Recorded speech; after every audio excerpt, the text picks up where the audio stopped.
everyone to the morning run. I hope you're all doing great. I know it's been a bit of a hiatus. The boys have been busy, but we're back today. It's an amazing day to talk about baseball, and I hope you're all really ready to, get back into the swing of things. Me and Tyler, we're back together. Tyler, how you doing? You've been busy. I've been busy. Things have been crazy the last couple of weeks, but we're back and ready to talk some baseball. What's up, buddy? Nothing much. Been pretty good. Enjoyed some baseball this past weekend when I went to Dodgers Yankees game.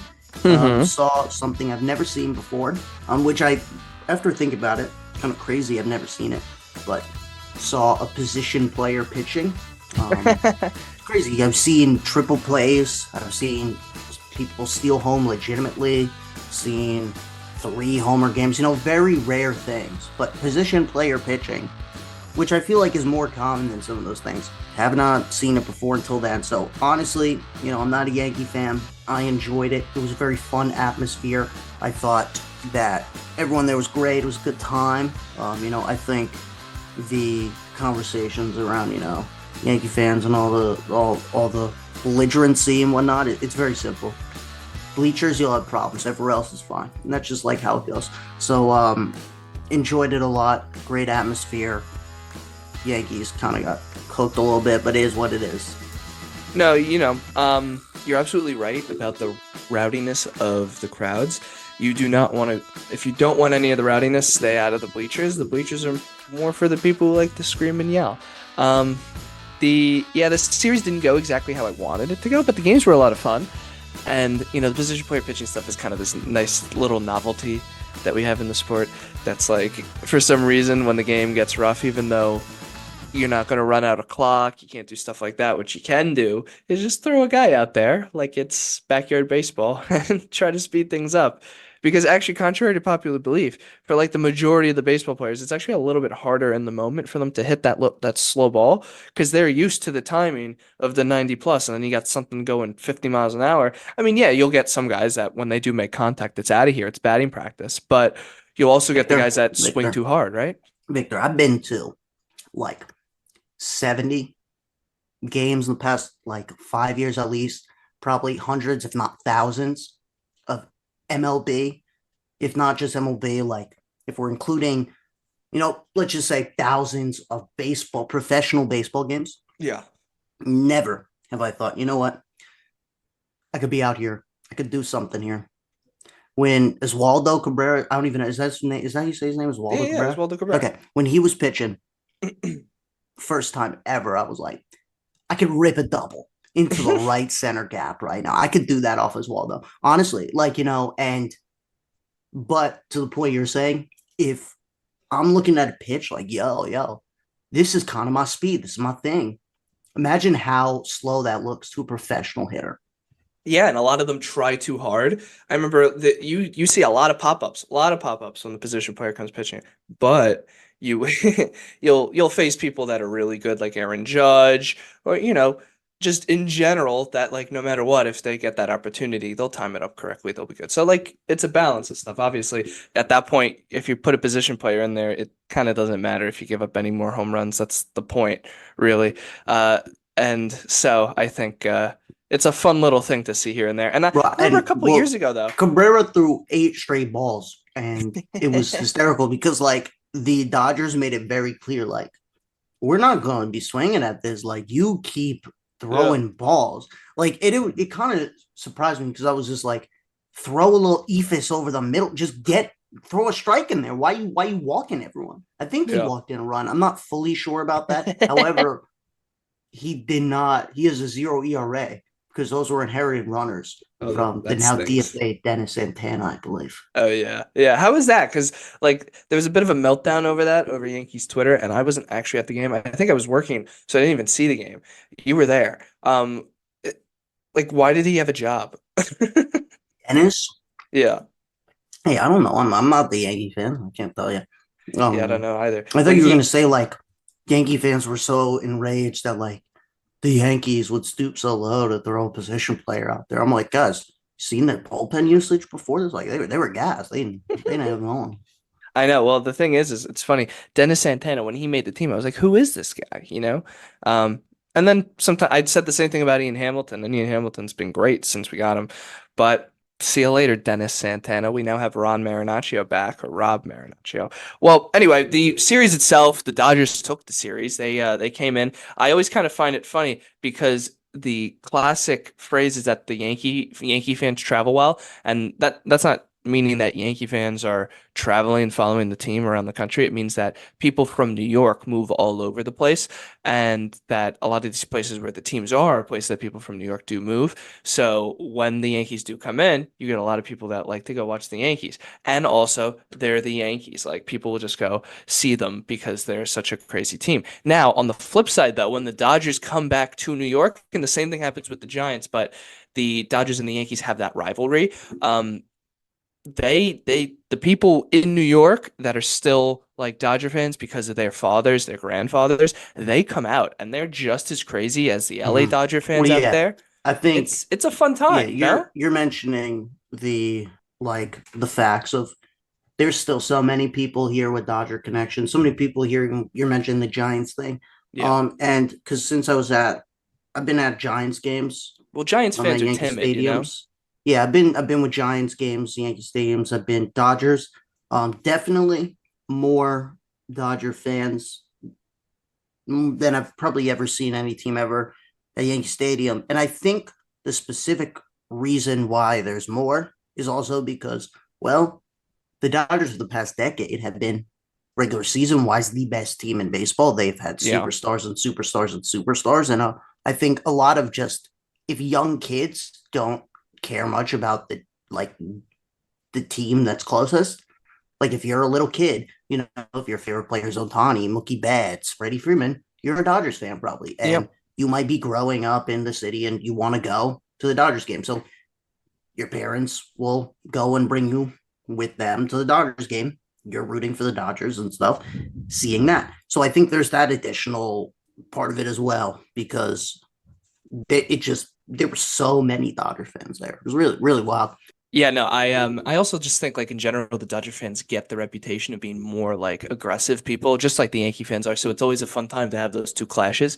The Giants fans, I don't want to say they're casual fans because no, they definitely like there's plenty of people who are Giants fans that follow the sport, They had Barry Bonds, for crying out loud. Of course, they're not casual fans, but there's so many Giants fans that I've come into contact with that just enjoy the game itself more or less than like the debating over the players like talent or seasons or statistics or stuff. Like I think Giants fans just enjoy the day at the ballpark a lot more than other people.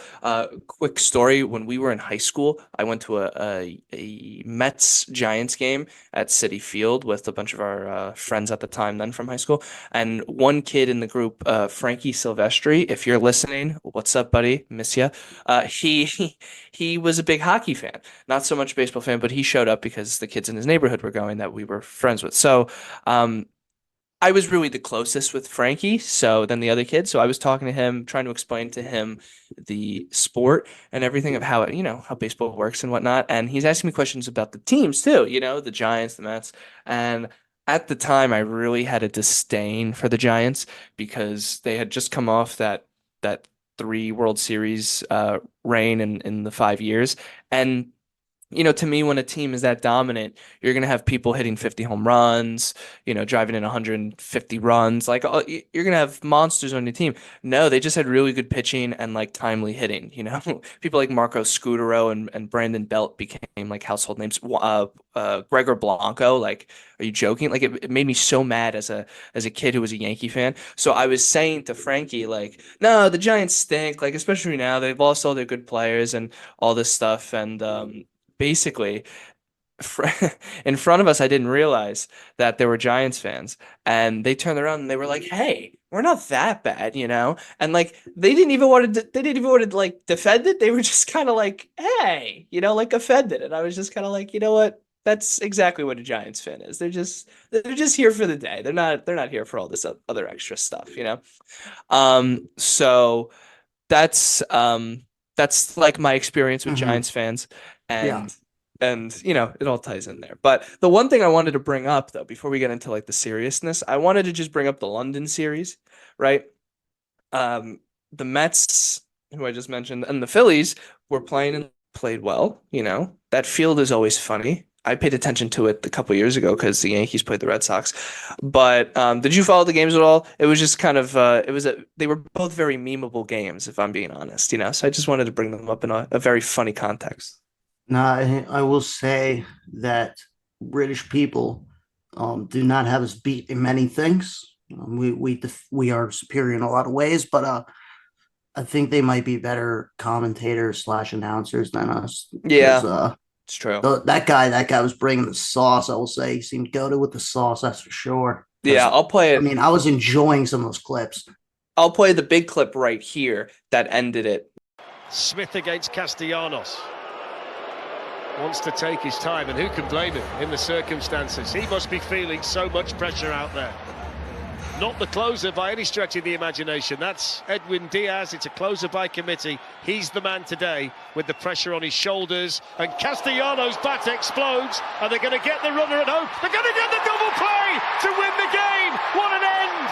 The shattered bat.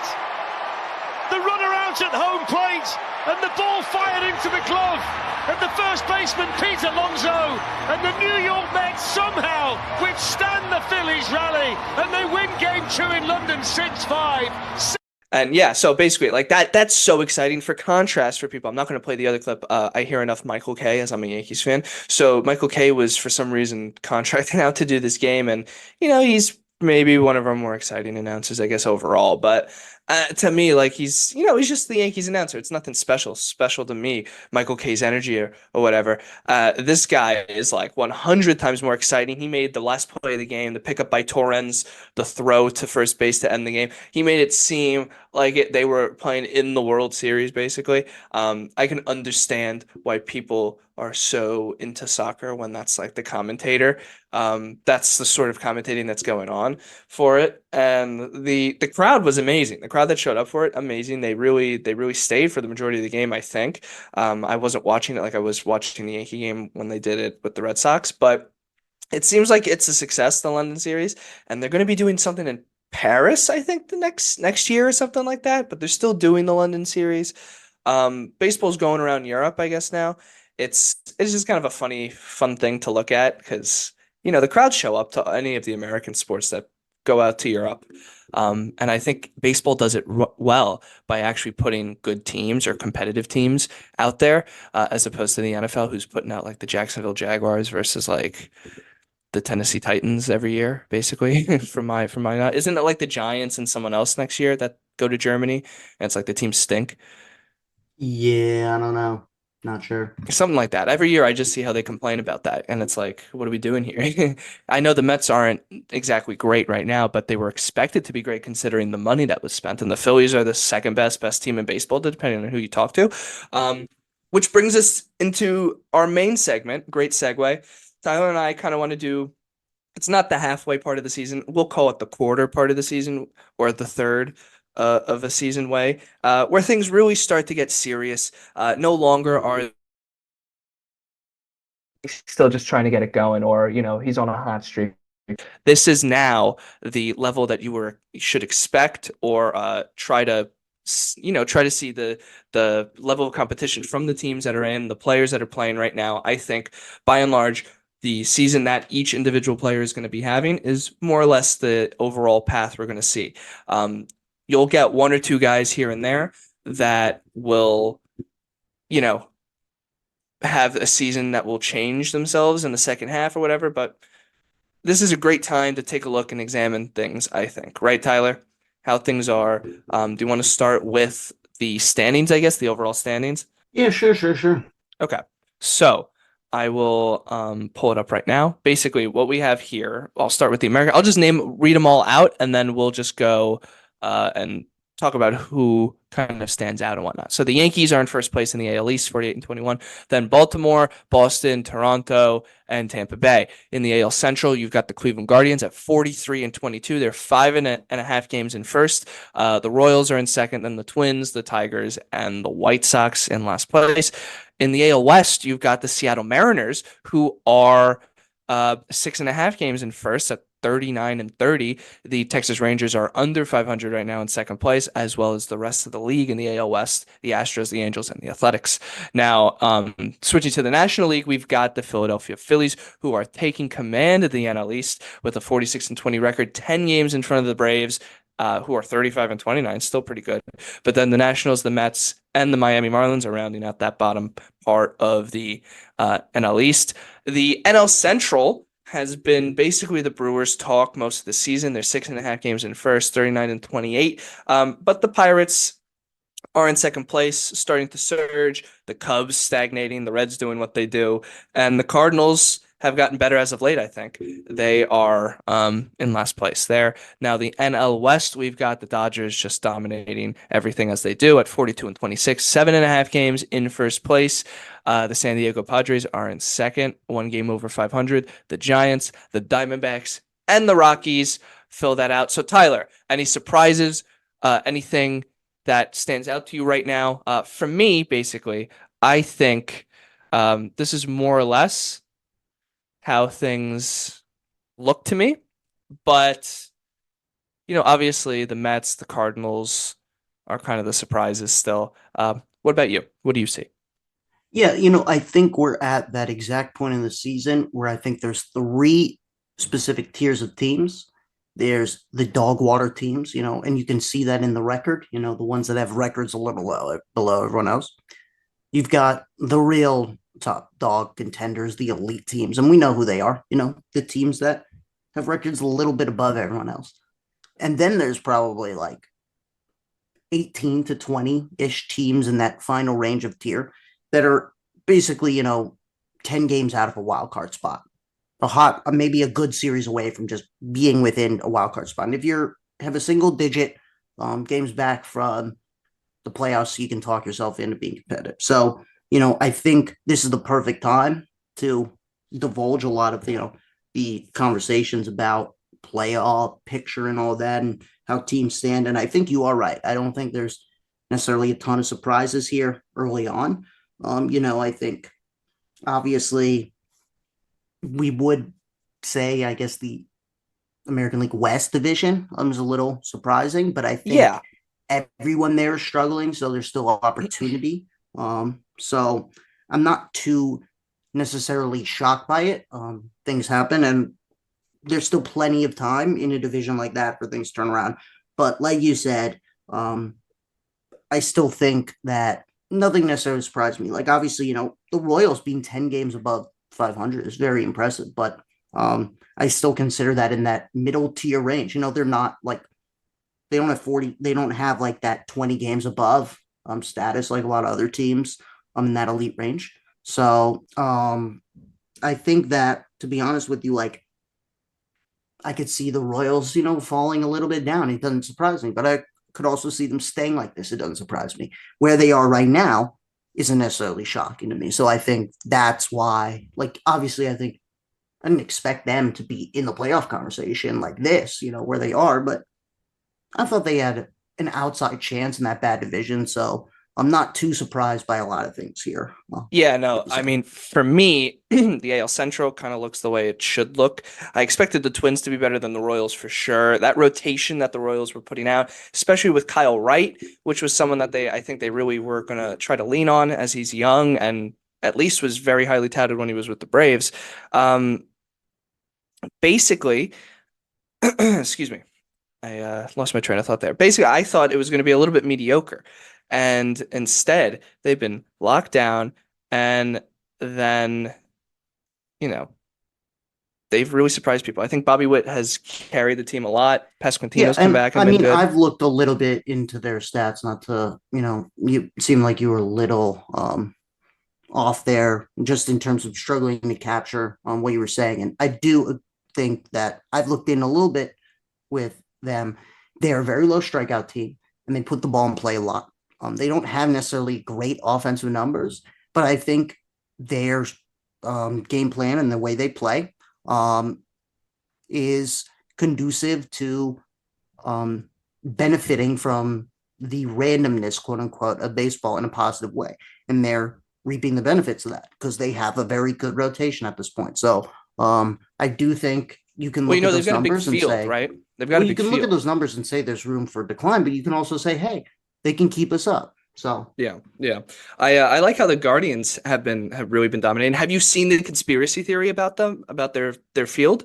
no. No? Okay. Well, to preface this, I did hear this from a different podcast, so this is not me discovering this. But basically, there's a little bit of a conspiracy going around baseball Twitter that the Cleveland Guardians may have done it on purpose, may have not done it on purpose, but they're doing renovations around Progressive Field and they're doing different things. And they took out part of the stadium to do so. I don't exactly know where in the stadium, but they took something out of the stadium in right field where the seats are, and it has unconsequentially created a bit of a wind tunnel, they say, and that all the left-handed hitters that are hitting the ball to right field are subsequently really seeing an uptick in power. Now, like Jose Ramirez, for example, is hitting the cover off the ball. He always does, but I think the home runs have come in bunches so far, right? So that's where people point to, and other players around. And you can see this, again, got this from a different podcast. It's not my own work here, but the statistic is that last year they had like the least amount of home runs hit in their ballpark. Uh, and this year they're already like the midway. They're like 14th or 15th in the league. They're both, in most home runs hit in their home ballpark. So there's something going on there, right? I'm not saying it's a conspiracy theory. That's what some people are saying, but I just think it's a funny thing. The Guardians right now are seeing a big uptick in power for whatever reason it is, and they're riding it out. I think it's good to see them dominating. They somehow find a way to maybe in the last like 7 to 10 years, just find a way to be at the top of that division one way or another. I want to talk about quickly the Milwaukee Brewers though, because for me, you might have a little bit of insight here as it's a division rival of yours.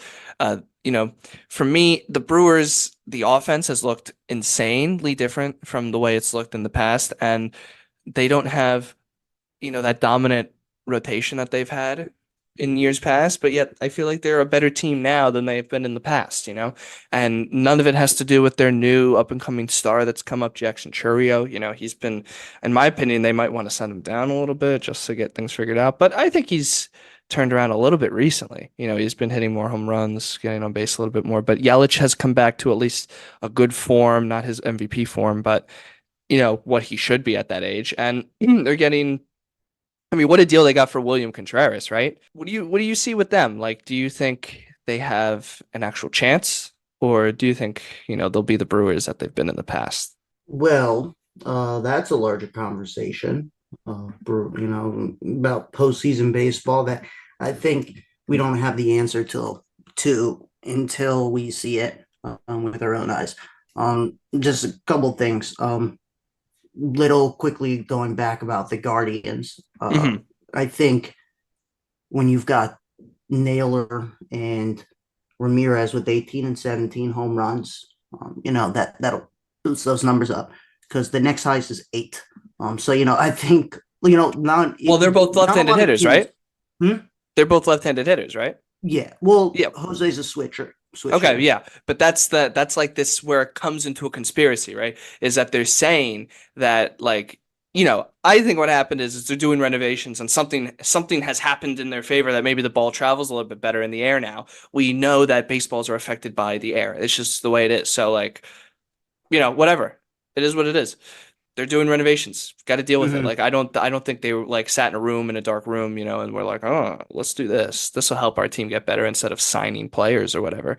Um, but my point is that they're both left-handed hitters, and I mean we can expect this from J Ram, but Josh Naylor, on the other hand, I think people were a little bit tempered in what they were going to expect from him. I don't think anyone really was going to see him being one of the league leaders in home runs to this point. He's a good first baseman, but I think there was a little bit more swing and miss there for most people. But he has really developed crazily. He's been great. He's been absolutely great. He's probably going to be the all-star first baseman, I would say, right?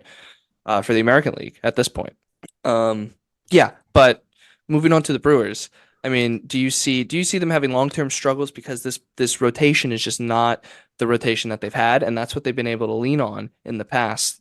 And when it comes time for the playoffs, you're going to need a good starter. Their bullpen has been great. They've been leaning on it a lot, but can you afford to do stuff like that in the playoffs? That's the question. That really is the question. That's why I bring it up. Well, I think that their bullpen has been great. I do believe in a guy like Freddie Peralta, for Well, example. he's the ace. Like he's great, but Honestly, it's a steep drop off um, now. yeah, like that's the thing. Like even the big three, Woodruff, Freddie, Burns. It's just Freddie now.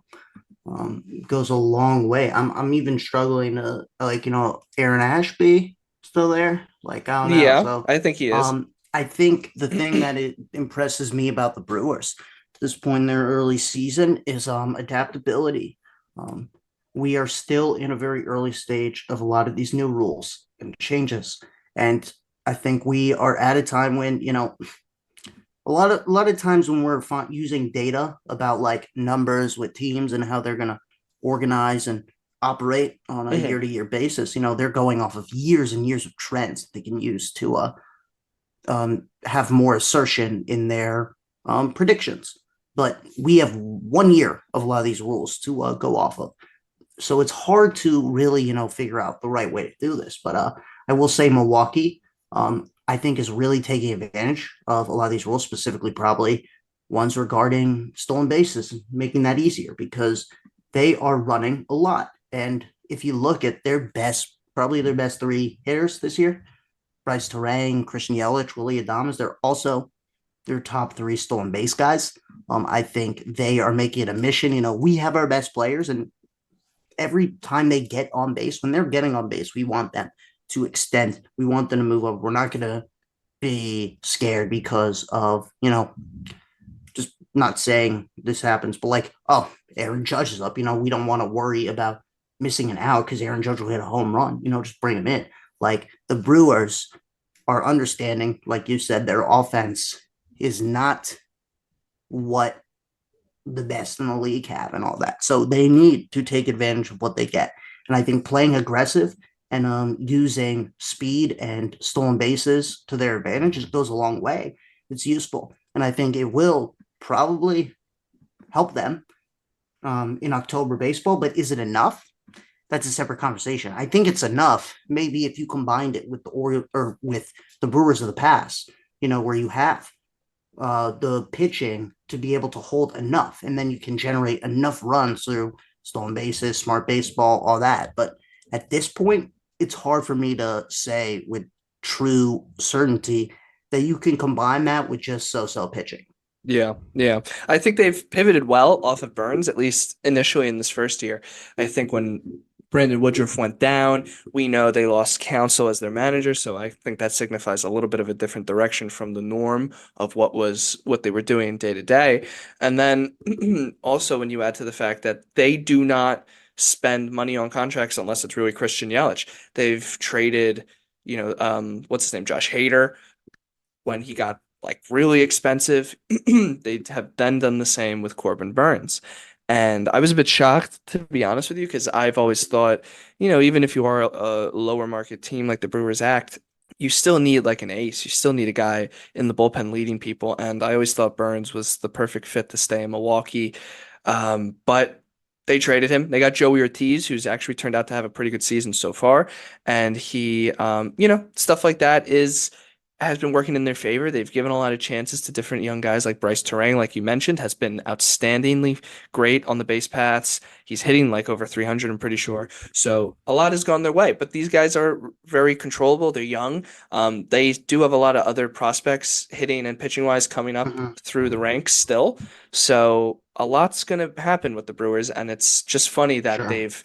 they've lost Brandon Woodruff. They traded away Corbin Burns and they look like they're going to dominate the NL Central. I think the Cardinals. Do you see the Cardinals surging at all? Because look, the way it looks right now, they're only 3 games under 500. We're Like, we're still. the Cardinals. Like there's like we're out of the division. We're the team in the lowest part of the standings. There's like four other teams that could No, I know, but probably you're only have. 7 games.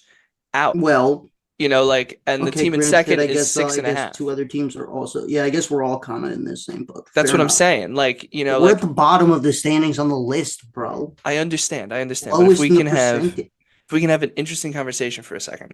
I've never had faith in this Cardinals team like the past 24 months. Why You know not? that. Nolan They Gorman's been suck. better.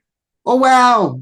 Nolan Gordon's and where's that? How's it going to help? Like, oh, and Nolan Gordon's doing better. Like, that's not going to change anything. Okay, well, what's the problem with Arenado? What went wrong along the way He where he seems just like he's evaporated? doing things. He's chugging along, having a Is nice he? time. Is he? You That's what it seems like. okay? So that's fine. But to quickly circle back Yeah. on points with Burns, I do agree that he did seem like such a good fit for Mm-hmm. Milwaukee. However, because of actions, not going to get into all the specifics and litigate who was in right or wrong, even though I think I have my opinions. But that was a bridge that got burned Yeah, it's over true. an off Nope. Nope. season No at pun some intended point there. in the past. Yeah, over past off seasons. And I think we got to the point where Corbin Burns, not because he has always felt this way, but because that bridge was burnt, felt I want to set the market. I want to I want to get the top of the market. And when a player, if a player feels that way because a bridge was burnt or because hey, they're Juan Soto and only one Juan Soto comes around every so often, and you want to make a lot of money. Once a player reaches that point in a small market, he can't be there. Like in a sense of Corbin Burns in the open market, how in the world are they going to offer more money than a team that just has more money? Yeah. We've seen it so many times, and it's hard. So is what it is.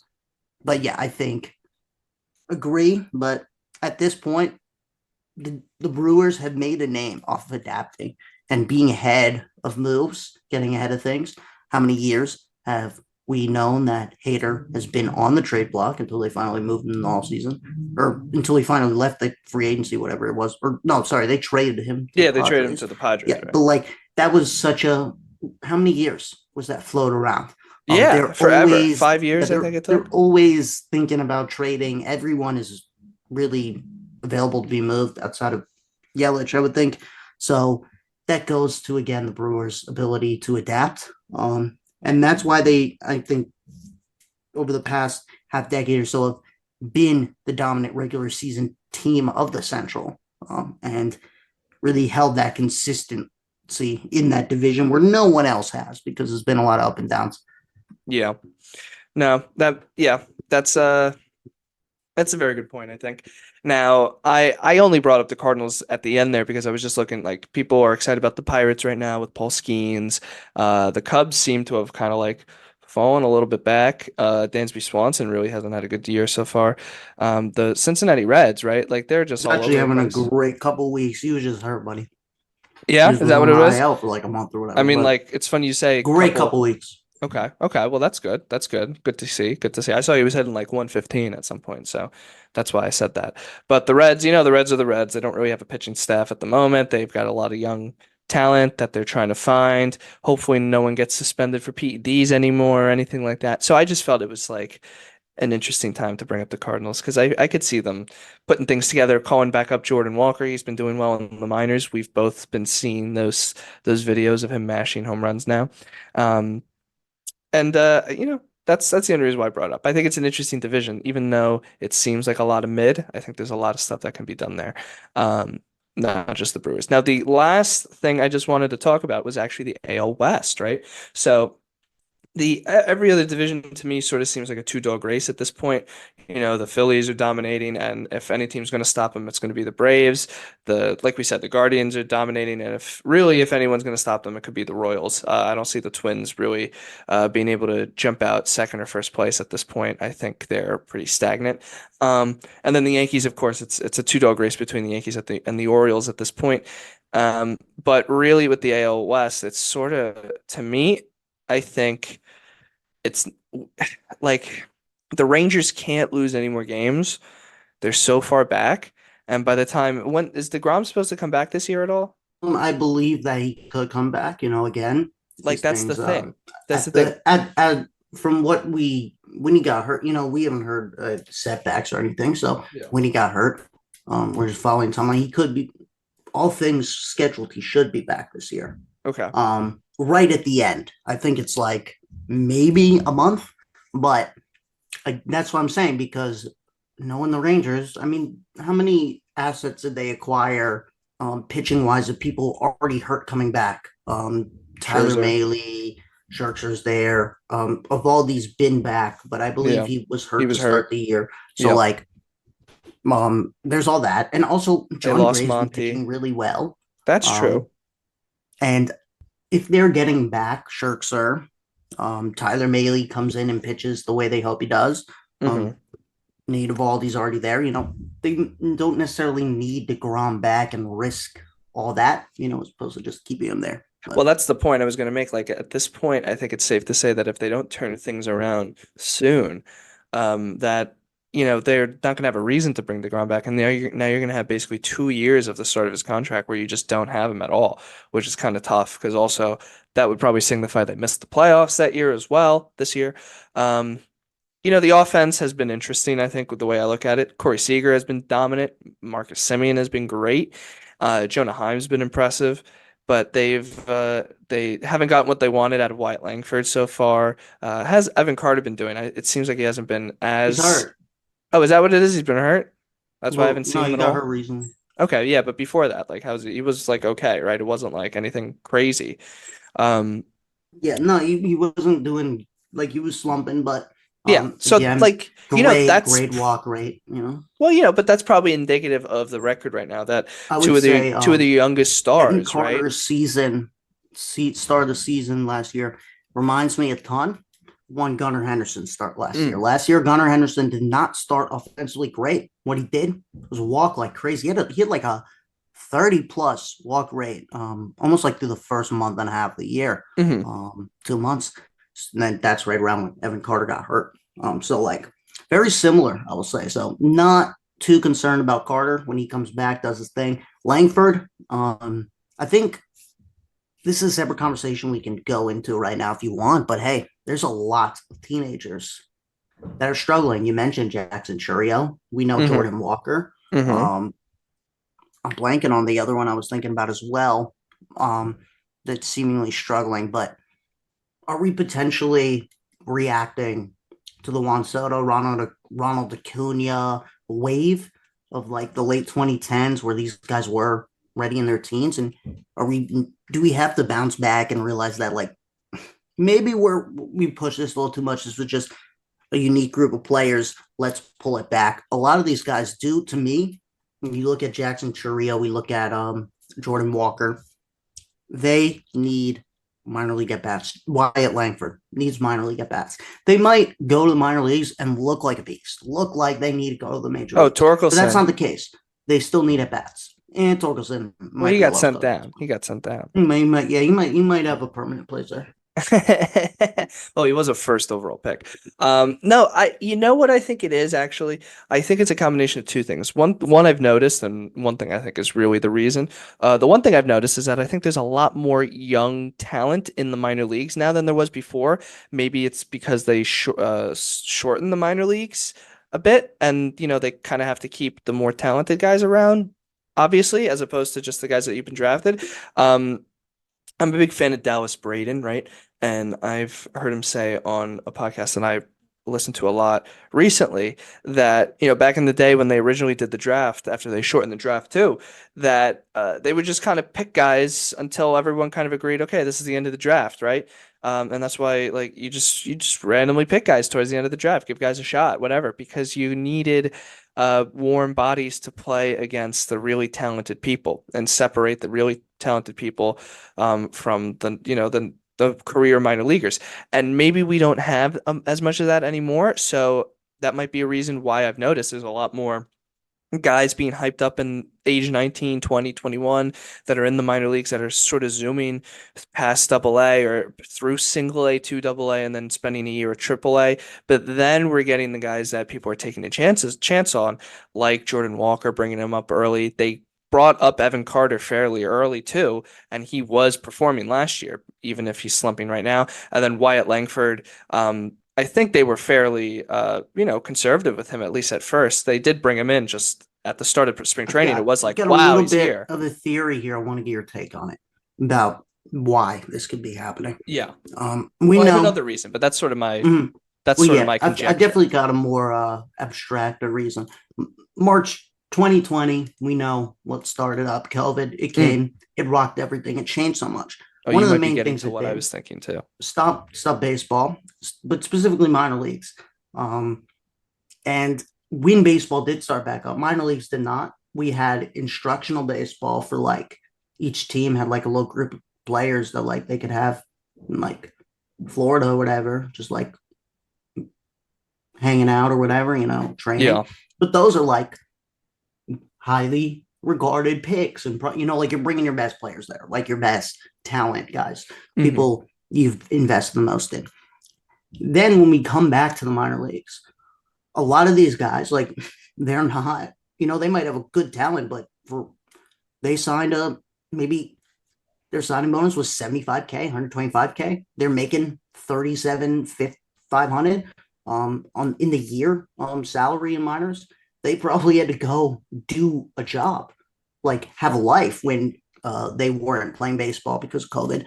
So who knows? Like I think pretty early into the return of like the minor leagues and it came back after COVID, a lot of these less superstar players, the ones that weren't in Florida and all that, probably needed some time to get back into baseball and playing it. And then now that time has come around, like you're saying, we're seeing this rise of talent, seemingly all these other players. I Hmm. think people that just paused baseball for years. And also it simultaneously led to certain players looking potentially more ready than they were. Like Jordan Walker, the example, he was raking in the minor leagues. Everything was going great. And obviously, swing adjustments happen. Maybe it's because he was moved to a different position in the majors, whatever. But he's been in the minors now for a good amount of time, and the home run issues are still there for him. So, potential, like, I think that there are issues there with Jordan Walker just with time. And I think a lot of players probably fall into that mold where, hey, Hmm. if they came up and if they were drafted in 2022, might be a different conversation. And they might all be still great prospects that are going to come through and have great careers, but probably come up 22, 23 years old, and there's Yeah. nothing that's fine for a lot of teams. It's very good. Yeah, maybe that could be the case as well, the developmental break that happened there. But also, I think the more realistic answer is probably the new CBA and the little part in there about the bringing up rookies earlier to get extra draft picks and all that other incentives to bring up younger players. I think maybe people have been a little too gung-ho with their really talented guys early on because when you compare it to the whole point of that is to get, the young, exciting talent into the game as quick as possible. Because before we had people waiting too long so that they could secure a draft pick, so put the incentive with the draft pick to bring them in earlier. But, and then to see, to then maybe have more younger guys overall, as you see in like the NBA, which has a ton of young talent. You're drafted, you basically play right away. Um, if you're drafted in the first and second round, I guess. But football, if you're drafted and you're known, they'll put you in. They'll put you right in. It's different in baseball. You're drafted and then you spend a few years in the minor leagues and we'll see what happens. Even if you are the first overall pick, there's countless different stories from Derek Jeter being drafted like fifth overall or sixth overall, and then everyone in front of him never even made a debut, or Mike Trout being a random compensation pick that the Angels got from the Yankees from signing Mark Teixeira. And then they used that which was the 25th pick overall in the draft, and use that to get the best player of our generation. Like baseball's draft is such a craziness and it kind of doesn't have that hype. So I feel like this was all in good faith to try to bring in the hype a little earlier. And maybe we don't know exactly who to bring up first. Maybe we don't know exactly what that balance is to bring up the young talent sooner. Maybe we're bringing them up too soon. Yeah, who knows? I think I mean, the Brewers there's. gave Jackson Chourio an $80 million. Sorry to cut you off, but like the Brewers gave Mhm, Jackson Chourio an $80 million contract before he even made a debut and uh-huh. before he's even allowed to drink. Like, Well, I and will if say, they make the playoffs, he can't drink the beer of and the course, and the the one champagne thing that I'll he has say to about like celebrate with. that though is like giving him an $80 million contract is the belief that you're caring much more about him when he's at the end of that contract than right now. Yeah. And I think that who can, like, to me, I'm not giving up. I don't think Jackson Chorio is gonna suck now because he's No, having a bad first 60 games. Like, I think to be honest, what he needs is to go down to wherever AAA is for Milwaukee and get some at bats there and Biloxi maybe. probably be ready this year again at some point. Doesn't even need a whole year down there. But because I still believe in him and I think it's a fine deal. I think it makes sense if you invested $80 million into this guy to get him right and move him to the minors right now. Their AAA team is the Nashville Sounds, actually, which our friend just saw on vacation when he went to Nashville. That's funny. Yeah, no, I that's kind of my point. I totally agree with you. What we've seen with players like Churio and stuff. I just brought it up to show you that like this would never have happened when we were in middle school. The most talk about a rookie coming up in middle school was how Chris Bryant took out a billboard in Chicago to say sorry I can't be there for opening day because my team still needs me to get at bats at AAA when I'm 24. Like it was, like that was the other extreme, and now maybe we're in this extreme. So I think, like you said, with things like Jordan Walker, players like Jordan Walker, you want to see them develop a little bit more in the minor leagues and then bring them up. And I think we'll see this balance kind of correct itself. Probably we'll probably see this sort of even itself out. I think these players, by and large, will be fine. I hope. I like Jackson Churio a lot, but they, at this point in time, they like all these guys just kind of look lost in their own way, and certain teams have recognized that. Like you said, the Cardinals sent down Jordan Walker. But you want to see. I think also now that the offense has been down, like it's been proven. I think that this year offense is down compared to last year or just years in general. So pitchers dominating right now. This is the year of the pitcher, it seems. So subject them to the constant bombardment of these extremely talented guys at this point in time, where they could go to the minor leagues, get their confidence up, work on some things, not have to worry about the statistics necessarily or the winning of the team that you're on. Of course, you want to win games when you're in the minor leagues because that is indicative of good players. But if, you're the ace of a team that goes, that loses like 80 games, that doesn't necessarily matter because when you pitch, you are good. So it's a different environment, a little bit less stress. And I think that would do good for a lot of players. Now, Well, I definitely think I agree with you. Pitching is in control at the current moment, but for sure, the trend of the pitcher, the modern day pitcher, the hard thrower, the whiffer, the swing and misser, the CSWer, the Chad innings is eater. like, well, no, the other way around, the Oh, the other way. Yeah, new yeah, yeah. age, like the guy who's getting whiffs. Yeah. Those guys still matter. Those guys are still so valuable, but the new rules have allowed so many more players to live in the cracks, live in that space in between. Prime example, Ranger Suarez. Prime example, pretty much anyone in the Phillies rotation who's not Nola or Wheeler. Like, that's the way Christopher Sanchez makes his living, and all those guys that are doing great in that rotation so far. So many players can do that, and the main reason is because of the shift. I saw a ball the other day, and this is not, I'm not hating on this anyway. I'm not saying this in a negative. Saw a ball the other day at that Dodgers Yankees game that Yeah. Volpe hit, ground ball for a single. That 2 years ago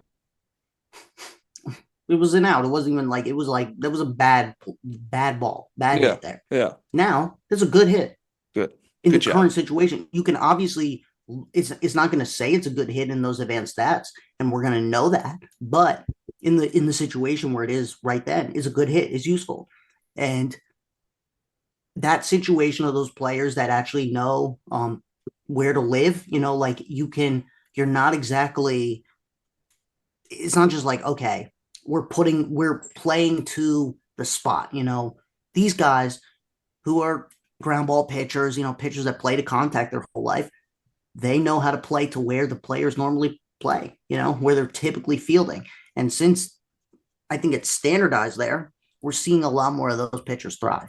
I know it sounds a little crazy because it's like, well, we're making it quote unquote harder for the defense. But I think what that hurts is the guys that, quote unquote, get unlucky in the first place, like a Cole Reagans, he'll that was going to happen regardless. It maybe more exemplified now, those type of players getting a little more hit up. But I think that it works the reverse way for these guys that know how to pitch contact. Yeah, for sure, for sure. So we're seeing, I think, of a youth wave coming in this year, this sort of decade of baseball, beginning of the 2020s, and I think maybe we're seeing a little bit of you know, extra excitement by teams, and maybe we need a little bit more development at the minor leagues. That's all I'm saying. Now on to our final topic. I know this is probably a long episode, but it's been about 2 weeks, 3 weeks, since we actually recorded, so a lot has happened, and I just wanted to bring this up before we stopped recording because this is actually a pretty interesting conversation I want to have. We had 4 bans from different minor leaguers, players in baseball for betting on baseball. They were all minor leaguers, as far as I know, right? The guy who got the lifetime ban was Tucupita Marcano. I think he's on the Pittsburgh Pirates. Now, I think he got the lifetime ban because he was actually on the Pirates major league team roster when he made certain bets. He made 387 bets, totaling more than $150,000 in October of 2022, from through a legal sports book, but you're obviously not allowed to be doing this if you're playing in games and actively can like influence the way games go, right? Now, along with that, you had 3 minor leaguers that were placing bets. It was Jay Groom of the San Diego Padres, Jose Rodriguez of the Philadelphia Phillies, and Andrew Saalfrank, who was in the World Series last year with Arizona, right? They were all banned for a year. So it's pretty crazy. What are your initial thoughts, Tyler, on this? I've got my own little take on it that I kind of want to wait to say. But this is pretty like insane because I think when you look down into it, and even with what's his name, the Porter guy in basketball that just got banned for life for betting, like these recent cases of people just trying to get a little extra cash, even though they're already professional athletes, like it's really showing to be not worth it at all. They have not gained any extra monetary value by doing these bets, and they just lost a once in a Yeah, well, lifetime I think opportunity. that's to me, the major topic or the point of this that I'll hone in on. Who are we seeing this happen to? Minor leaguers for the most part, and I think probably the reason, and I think Jake Groom, you mentioned him because I think he probably is the not the biggest name, but literally the guy who's made the most cash Yeah, from baseball probably. to anyone in that group. Got paid 3.5 mil. I think a little more technically, but just When he got rounding drafted, down to right? 3.5. Yeah, by the Red Sox. But that was 2016. Probably that money might have dried up and whatever. And I think maybe not for him as much, but definitely so many of his minor leaguers winning a little bit off a prop bet might actually help. The thing with the major leagues is you could probably set up a little bit of a successful finesse of ways to, actually make some bets and profit. But there's no, like, you can't do, like, Jonte Porter, the NBA guy, Yeah. he placed, or like, all these offshore accounts, whatever, placed like 10 grand on like randomly under over. You could get away with throwing 20, 50, probably on like Jordan Walker over strikeouts or something, Yeah. and like, him strike out twice and that work and it'd be fine. The thing is, these guys in the major leagues are all making 500,000. What are you gonna do with a plus 100 cash out on 20 where you're making, okay, you've got 20 extra bucks now? That is useless to any MLB player with making actual money. Obviously, if you're making 40 grand a year in the minor leagues, hey, making 20 bucks every now and then, through a little finesse, maybe a little more, whatever, if you're whatever you're doing, I could see why someone would think about that. But in the major leagues, none of these players are. So I think on a major league issue, it's not a problem. I don't think that's much of a story. Minor leagues, it might be. And I think it's a conversation that probably will have to be had about minor league players and how to limit that going forward because it's so accessible. And it seems that players are doing it in the minor leagues, that's for sure. Yeah, so I think that's basically what's happening here is the people that are probably risking it or people that aren't getting the big contracts to begin with. I think Well, I people. mean, in this, we see the same a lot now with the modern day steroids, PD suspensions. I Yeah, feel that's like true.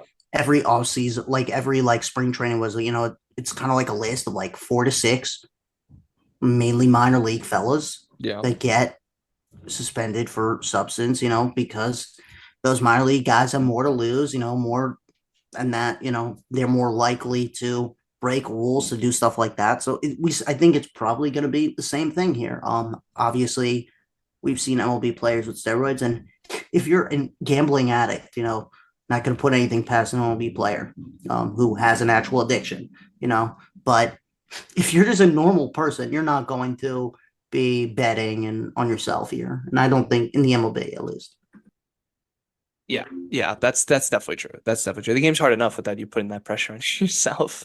And I think the general rule of thumb, even these guys here were like they were just betting on random things. Like they were just kind of like college guys. Like, all right, let's place a bet. Like, let's go place a bet, right? As opposed to the thing that makes this so taboo, which is placing a bet and knowing that you're gonna influence it, like that happened with Jonte Porter, right? In the NBA.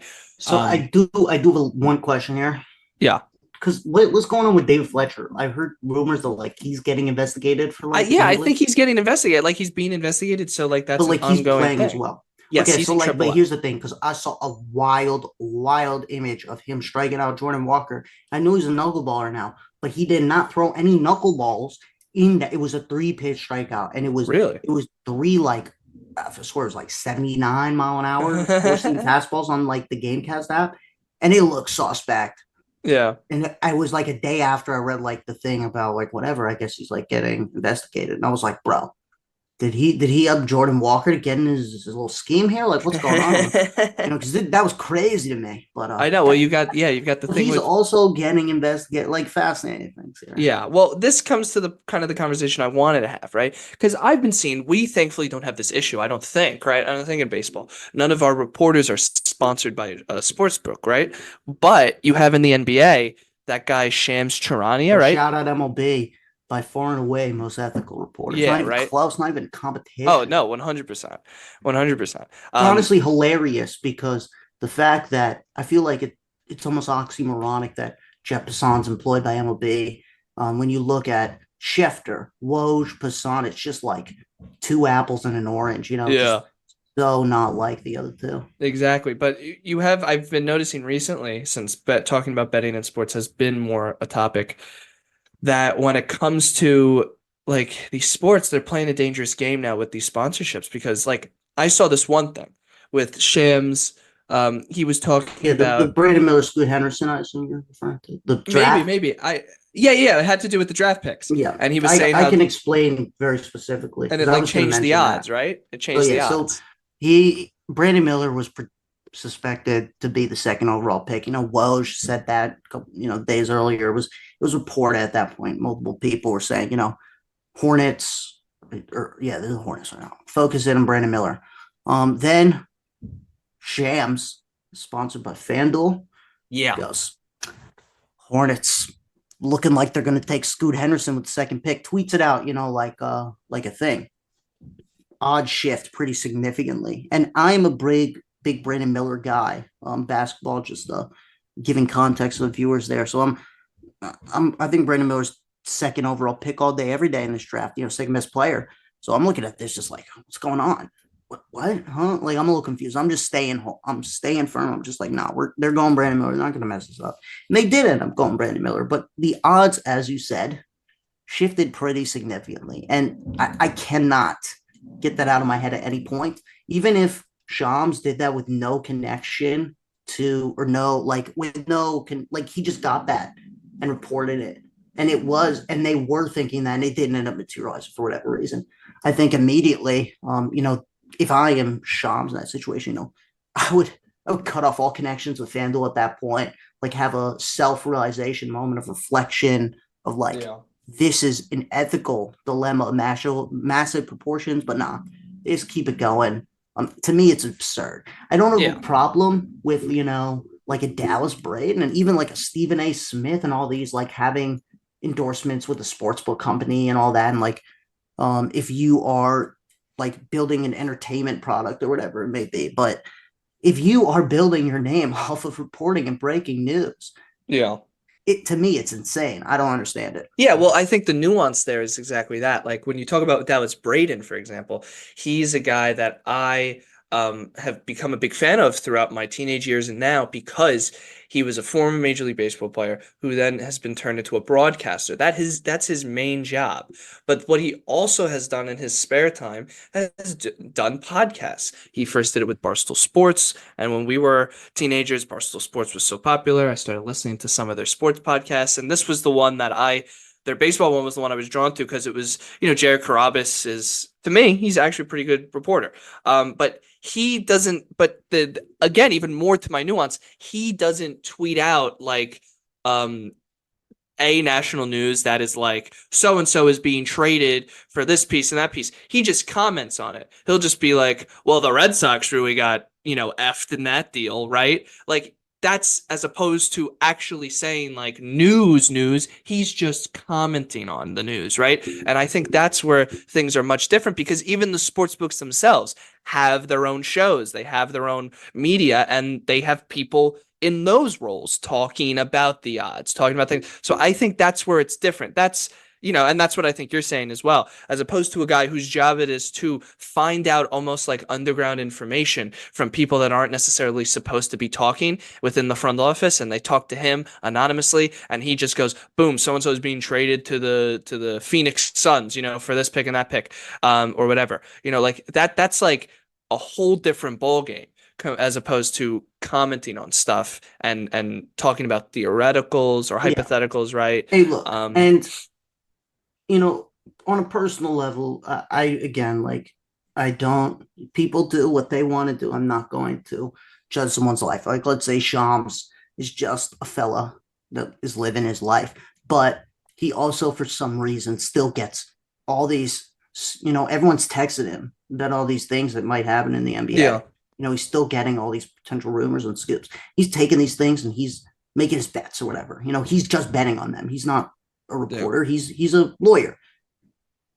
I'm pretty sure, I looked it up. I think that's legal. You can do that. Just if you get information from a source, whatever, and it's not like, you don't work for the team, you don't have connections there, you Yeah. can go in there. You can bet. If he's Oh just yeah, doing it's that and legal, making but his I feel profits, like well, yeah, like there's obviously ethical yeah. issues there. I'm saying, but like if he's doing that, whatever, I'm not his life not impacting me. You're making money off of Yeah, exactly. DraftKings. Cool.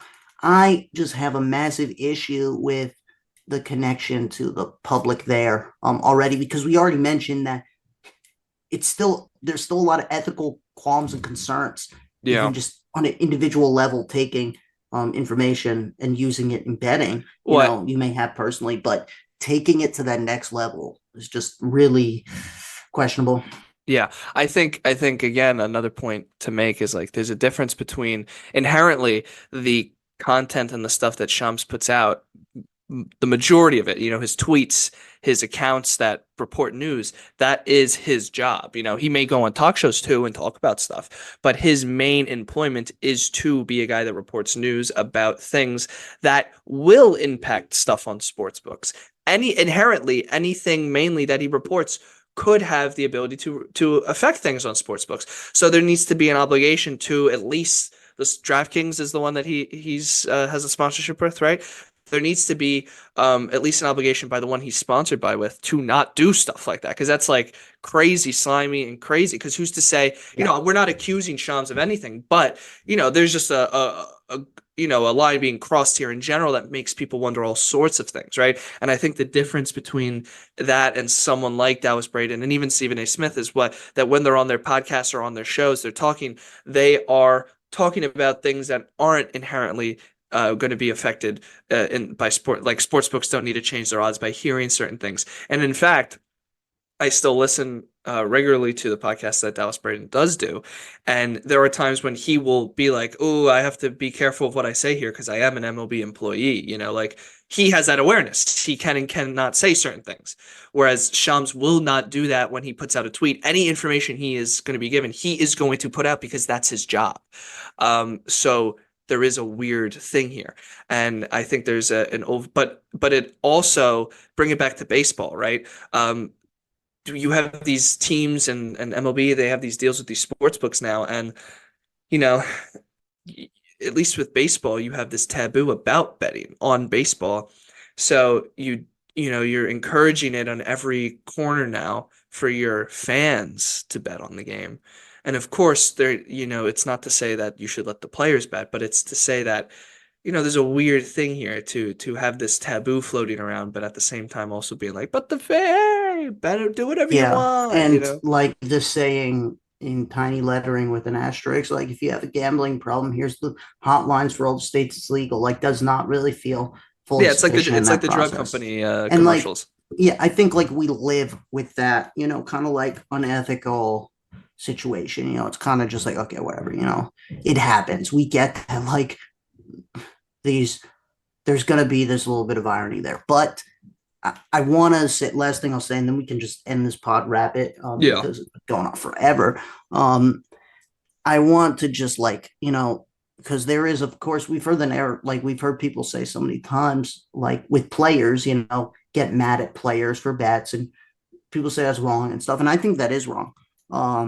And Oh yeah. don't really, you have no right to be getting upset about people like that, but I think any person who makes a bet about like, Scoot Henderson going two has every right to be infuriated by Shams. And I don't know legally what's going on there, but I just doubt that there's no way like nothing comes from that or whatever, even though it was a while ago. Yeah. No, I totally Class agree. action, whatever. But to be Did you honest, see I that? feel Did like you it see got that messed Athletic up. article About what? where they Was it about Shams? no, That the Athletic situation? did an article recently that just came out about they like interviewed anonymously players, and I think fans as well. No, players. They interviewed players. They did like an anonymous survey amongst the players. And one of the things they asked them was the interactions with the fans. Have they gotten more, crazy over the years? And they've all reported, basically all the players there were saying that like, yeah, like it used to just be people being like, oh, you suck. And like, okay, like that's whatever. But now it's like people being like, you MFer, like I bet $200 on you and you didn't do that. You're terrible. You should die. Like it's like these people are getting extremely upset because they're betting a lot of money on these sports, and like there's like this whole disconnect here where like people are profiting from it, right? But people are also losing a ton of money from it, and then like the players are just being yelled at, and worse, like other people were saying that Of they course, it's changed their wrong. Venmos and stuff Well, yeah, because I think like it's all wrong and stuff like that it's like happens. harassment. It's However, harassment. yeah, It I will crosses the say line. though, like, when you're like, I just expect if you're playing at a game, opposing team, you're gonna expect some things to go your way, Yeah. to be hurled your way. I get, it's wrong, and like the vulgarness of anything in any sense is cool. Like I think if you're a fan, sitting in right field somewhere, and the right fielder messed up your parlay, you could say, "Hey, I don't know, Jimmy, thanks for screwing up my parlay, big fella." And Yeah. just saying like a little thing like that, just like to chirp it. I don't Yeah. think there's like if you're being jokey with it and you don't care, there's no problem. Yeah, that's I Obviously, think fine. the vulgarness that we're all talking about and the seriousness that comes into betting for so many people, they're putting in money in this that they may or may not have or may potentially want to rely on in the future and all that. Betting should be something that you are doing if you're doing it as like a dessert, an extra. Like if you shouldn't be relying on it as a way to make income. Yeah. So that's going to create the problems there. And I think it's a whole other conversation to have there. Like you're mentioning, they endorse it on such a widespread level, but there's all these issues that come from it. Yeah, These are like they're things that'll totally work fine out. having their players get harassed by it, Yeah, but then like they're it'll making the money from it. these are things that they'll have to work out. And then Like God forbid a we're player wants to still make some money from it. It's still like, very early on in all this. Like I think the reason so many players are even getting consequences from or doing this is because it's so early, and the understanding of what can and cannot done is probably still not super clear to every player. yeah, yeah. So any final thoughts, Tyler? I think we've talked a while today. Yeah, I think that's it. Okay, I think well, that's a good place to finish the conversation. my final thoughts are actually still with this topic. This article that came out from the Athletic where they polled players on a bunch of things. One thing is anonymously asked the players who the most overrated player in baseball is, and they said Jazz Chisholm Jr. So that's hilarious. It used to be Bryce Harper like every year. So that's interesting. But this thing I wanted to say, my final thoughts, was that I was reading the part about the things players were saying about interactions with fans, especially now that betting is involved in games and stuff. And Logan Webb, who's a pitcher I have on my fantasy team, so this stuck out to me. He's actually very funny. He's a very funny guy. He was saying that, like, people will yell at him, like, before the game starts, like, "Oh, I got money on you to hit the over on strikeouts. You better do it." And he's like, I'll always reply back to them like, "Oh, probably not." And then they get like really upset because they think he's serious, or maybe he is serious, and they start cursing at him even more. So I think that's actually really funny. Like, some players, I think, maybe should lean into that a little more. We see those funny videos of players heckling in a good way, and then there's also a much different thing. And maybe it's because we're from New York and like Yankee fans are a little bit more aggressive, and we see it a little bit more. I don't know, but I've noticed it a lot more as I've gotten older, that there is a lot more vulgarity within the fan bases when stuff is involved, especially recently. I've realized, like you said at the beginning of the pod, it's a great way to end the pod. If you're going to a Yankee game and you don't want to be around all the craziness, sit anywhere that's not the bleachers. So with that, thank you guys for listening. It's been a while, but we're back. We're back to every day. And this is, it's going to be a great summer. I think like we talked about for a while, the way the standings are going, the season has been going great. Not too many surprises, but no news is good news, as they say, I guess. So thank you for listening, everyone. Please like, subscribe, and share. That would help a lot. And we'll see you guys next week.